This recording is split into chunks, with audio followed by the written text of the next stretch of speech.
Punjab duck हवामान अभ्यासक मुक्काम पोस्ट गुगळी धामणगाव तालुका शिलो जिल्हा परभणी 30 तारखेला राज्यात पाऊस पडणार आहे।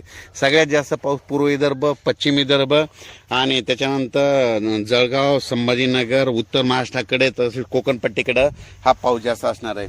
म्हणजे 27-28 जूनचा पाऊस हा जवळपास म्हणजे सांगायचं झालं तर वर्धा, नागपूर, भंडारा, गोंदिया, अमरावती, अकोला, वाशिम, बुलढाणा तसेच परभणी, जळगाव, जालना, बीड,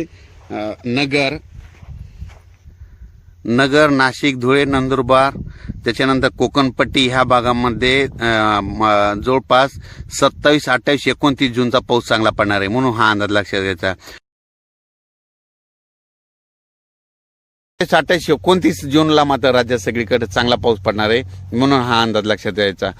पिकाला जीवदान भेटेल असा पाऊस पडणार आहे म्हणून हे देखील सांगायचं।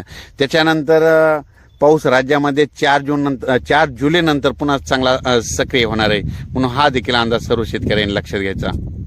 राज्यात सांगायचं झालं तर राज्यामध्ये 27-28 जूनचा आता म्हणजे चांगला पाऊस पडणार आहे, ठिकठिकाणी पडणार आहे, वडे नाले वाहणार आहे, पण सर्व दूर नसणार आहे म्हणून हा सर्व शेतकऱ्यांना अंदाज लक्षात येत आहे। सर्व शेतकऱ्याला सांगू इच्छितो की राज्यात म्हणजे आता जवळपास 60-70% जवळपास पेरणी आटपलेली, पण ज्यांची पेरणी राहिली असेल त्यांची जर ईदभर ओला असेल तर तुम्ही पेरणीचा निर्णय घ्या राहिलेल्या शेतकऱ्यांनी, आणि नसता मग पाऊस पडल्याच्या नंतर तुम्ही तुमचं पेरणीचं निवेदन करावं हे सर्व शेतकऱ्यांना सांगू इच्छितो।